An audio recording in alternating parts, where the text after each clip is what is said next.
Hola gente, ¿cómo estamos? ¿Recuerdan el video del A10 7850K?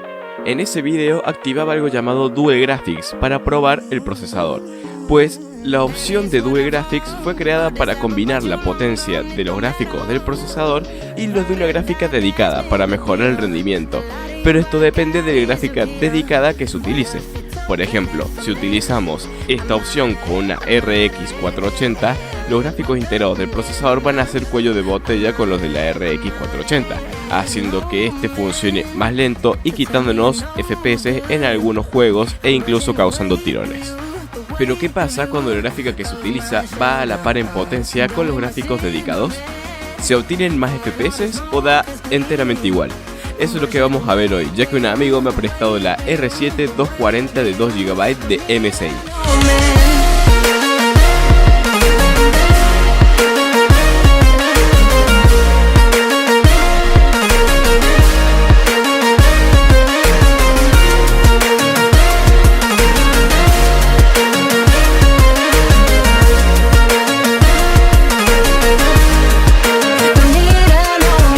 Esta gráfica es muy similar a la de este procesador.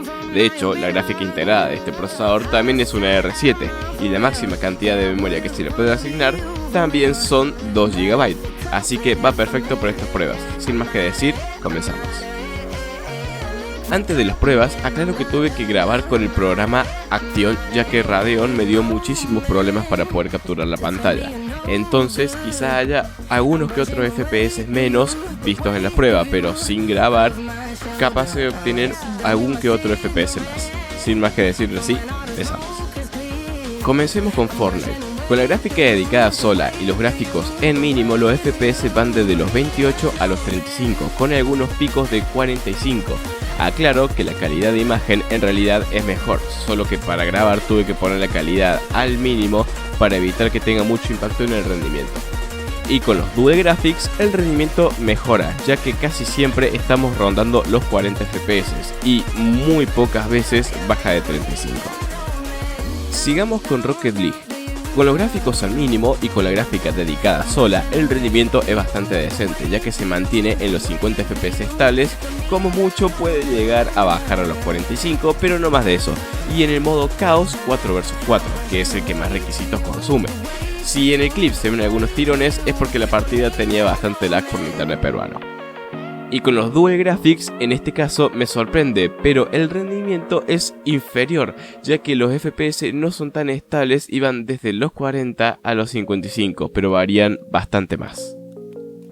Ahora pasemos a GTA V. Con gráficos mínimos y Dual Graphics, los FPS van desde los 20 a los 30 y no es tan estable. Además, en el modo online estos caerían aún más, además de los problemas de carga de textura que presenta. Y con la gráfica sola y los gráficos en mínimo, los FPS vuelven a ser mayores, manteniéndose entre los 25 y los 30, siendo más estables y sin presentar problemas de textura, al menos en las pruebas que yo hice. Sigamos con Battlefield 1. Con todo en bajo y en Dual Graphics, los FPS van desde los 15 a los 30, variando mucho y con mucha rascada de FPS.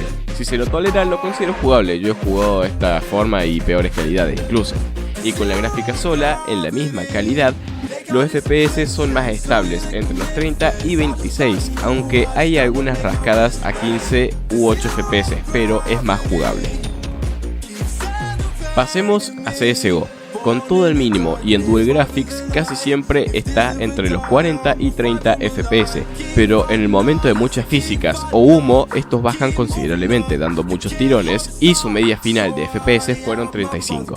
Y con la gráfica sola y la misma calidad gráfica el rendimiento fue peor, pero por muy poco FPS y presenta los mismos problemas con las físicas y el humo, y su media de FPS fue de 34,31. Pasemos a Valorant. En Valorant, con todo en bajo en Dual Graphics y en una Deathmatch, los FPS eran entre 40 y 20, estos variaban mucho pero se podía jugar decentemente. Y con la gráfica sola, los FPS son más estables a 30 y 40, no baja casi nunca a los 20 y es mucho más estable y jugable. Pasemos al último juego, Alien Isolation. Con los Dual Graphics y todo el mínimo, el rendimiento es bastante bueno, ya que yo pensaba que iba a andar a 20 FPS casi constante, pero estos van entre los 30 y los 40, aunque tiene sus rascadas a los 29 de vez en cuando, pero es bastante jugable.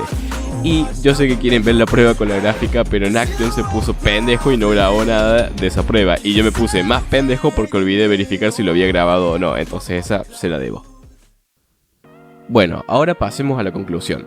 Como pudieron ver, el rendimiento increíblemente fue menor con los Dual Graphics. Quizás esto se deba a las memorias RAM y su frecuencia, o yo debo haber hecho algo mal y no me he dado cuenta. Si tienen idea de lo que puedo llegar a haber hecho mal, dejen un comentario acá abajo.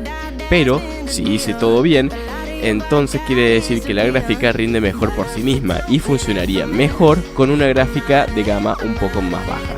De igual forma, la ventaja que tiene, en este caso, la opción de Dual Graphics es la mayor capacidad de memoria VRAM, ya que pasaríamos de tener 2 GB a tener 4 GB, lo cual es una ventaja para algunos juegos como GTA V, aunque GTA V no puede aprovechar la cantidad de VRAM porque está en gráficos bajos.